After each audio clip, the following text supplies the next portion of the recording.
So one of the things that really impressed me about the movie was that how fast, how well cut it was, how fast moving it was, but it never felt like it was on fast forward. It felt like it was just really well cut to me, and it really pulled me in.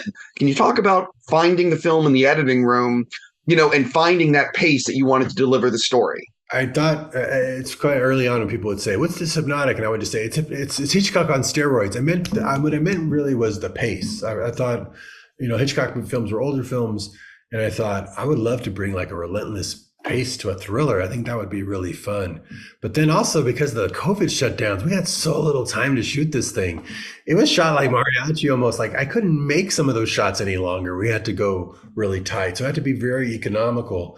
And as I was editing it together, I just thought, I just want to make this thing pull you along to where you don't even realize how fast it's moving. And then my son wrote a score.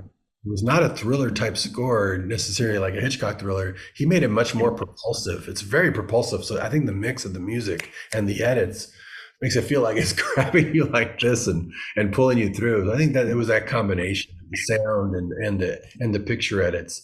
I didn't really have to find anything. I was just cutting what we shot because I had to shoot almost like 1-to-1. Did you, I don't know if you want to share, but actually, how long did you have to shoot the movie? Originally, it was going to be 55 days, which is pretty luxurious. It's not as bad for me. The way I shoot, that's a lot of time. That's good. That's about what we do, on a Sin City type movie. But because we had to shut down 3 times, every time we got shut down, we'd have to find money in the budget somewhere. And the easiest way to cut budget is to cut days. So it went from 55 days, then the second time it cut down to 40 days, then the second time we shut down to 34 days. But it wasn't like a 12 to 14 hour day. They were French hour, 10-hour days, which when you change locations several times a day like we had to, that's more like a 6 to 8 hour day. So that's like a 24-day schedule. So I had to spin it in a good way. I thought, Ben's going to hate this. But I thought, wait a minute, he's from the 90s too. So I said, hey, Ben, it's going to be like the roaring 90s, man. Remember when we started, we were shooting from the hip indie style? And he went, yeah, I didn't think anyone shot like that anymore. I stand around a lot on sets. I said, let's do it that way. So he was into it and we had such a blast. I think it brought an energy to it that reminded me of, oh, I got the Hitchcock experience. He was so tired of the bloated budgets and the long schedules that he said, man, this TV thing is the way to go. I'm going to take my TV crew. We're going to shoot Psycho in black and white and shoot it fast. So this was kind of like our Psycho. We had to just shoot it very quick. But I think that's why it feels so fast, is because we had to shoot it fast and we didn't have time to shoot extra shit that would have just slowed the edit down. So we kind of had to just go with the essentials and cut it and get it down to it's like a 90-minute movie, right? It's like 94 minutes. Yeah, dude. Well, first of all, let me say on camera how much I enjoyed this. Listen, I'm a fan of your work, but I really enjoyed this movie and I enjoyed the world that you created. So I have to ask you, there's obviously people that have this power. Did you consider when you were writing, well, if people have this power, then there's other people that must have another power?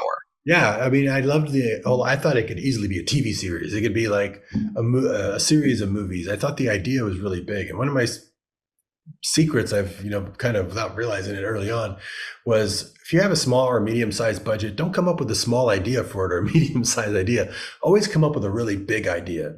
Because then if you can have a slide rule to figure out what your budget is. If you don't get a big budget, it still works. So if the idea is really big and you ask questions like that by the end of it, that's a big idea, or kids are spies. All you have to do is put sunglasses on them and have some sound effects and you've already fulfilled the vision because the idea is just so big. You can make them for a small to medium budget. So that's why I get more creative freedom when I can make those smaller budgets, but I always try to marry it with a big idea. And what I loved about the idea of this, why I stuck with it so long, is that it's what we do as storytellers and as filmmakers. We create a hypnotic construct that hopefully is strong enough that the audience believes what they're seeing, even though they know it's actors and lines, enough to cry or laugh or cheer or say, hey, I really like this, and get their friends to go see it too. And to pull back the layers like that within the movie is really fun to intercut. And because of the budget we started running out of, sometimes all we had was pipes and a sign and a golf cart. And it's like, that only makes the Hypnotics feel even stronger that they're able to make that stuff work. So it made the movie better to have it have so much taken away from us. I had to rely on my old mariachi tricks, and it was really fun. I think people will sense the fun that we had making it. I don't want to do a spoiler, but you have an after the credit scene, and I don't want to. Well, that's real. But I hope by talking about it, people will see it. I'm going to try to tweet out, go see the mid credit sequence. Anyway, yeah. I'm just curious. Did you always know that was going to be there, and was it ever something else? The ending was pretty much the same for the past 7 years. I came up with that ending when I realized, I'm so all about family. I kind of want one more twist, and I didn't have that twist originally, 20 years ago. But I just thought the other twist is the one you're talking about. That's the next one I always forget about. That was always just part of the sequence. It didn't cut to credits. It was just happened right away. And I just thought, let me move it so that it doesn't take away from the ending, but it's there. I still want it there. I hope it's not too far down the mid credits, because it's not it's not a Marvel movie. I don't know if everyone's going to stick around like they do to a Marvel movie, but hopefully people see it, because people flipped out at South by Southwest when that ending came up. And some people will and some people won't, but the people who did, they really, really loved that extra ending at the end. So I wasn't sure. I mean, sometimes you don't know with a thriller, and, people,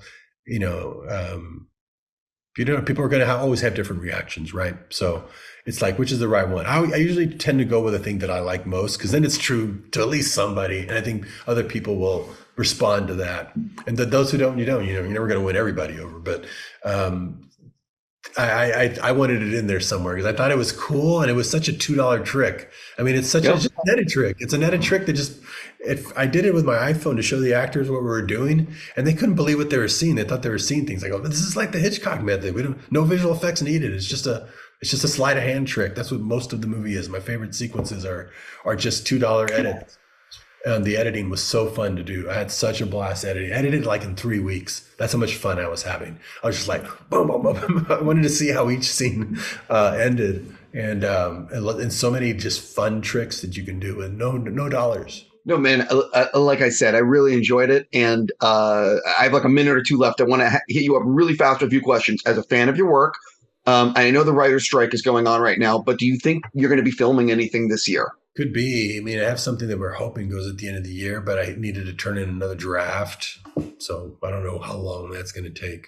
Why is that? Do you want to come visit the set? Just come visit the set? No, I want to see more movies from you. Oh, okay. Well, yeah. I work pretty fast. So as soon as I get shooting, we'll have something out pretty quick. We have another spy coming out that's really great coming out this year from Netflix. That's my next question. I'm obviously looking forward to the new Spy Kids on Netflix. Do you have a release date? When are you going to release footage? I don't know if I can say the release date, but it's coming. It's this year. I don't know if we haven't announced it yet, but it's coming this year. Do you know if fans will get it? I just finished scoring it. So, we're still waiting for visual effects. It won't be done till August. So it won't be any earlier than August. So it's like November, December, something like that. Yeah, I understand. As I tried to ask you at the beginning. Wait, what? Not earlier, but it won't be August. No, totally. Because they need time to put it all together. But as you know, I am a big fan of Alita. I saw John say something about Alita. Yeah. I have to ask you, is there movement on more Alita? I mean, movement other than us talking about it, I just wasn't sure it was ever going to happen, because even when the first movie came out, Disney had just bought Fox. So even like our marketing people, everybody were gone by the time that movie came out. But, and then there wasn't any Fox movies being made for years, because, Disney was still busy making their own Disney stuff. But now I've seen some Fox movies come out. Yeah, there's been some Fox movies. So that gave me hope. And then when John mentioned that, and then Jim and I have been talking that we always want to do an Alita sequel, he outlined very, thoroughly in the third film. So there's already material there. So we're hoping, that'll happen. So yeah, but then nothing more definitive than that. Yeah, look, I'm hoping whatever it takes, Disney Plus, theaters, whatever it takes, I would love for you guys to do more. Yeah, we'd love to. We really love collaborating, and we definitely want to do another one. I got to wrap with you. I'm just going to say congrats on this film, and I really do hope it's a big hit for you. And as always, if there's ever anything I can do on Collider for you, please let me know. Appreciate it. Thank you so much, man. You're always been so supportive. I appreciate that, man.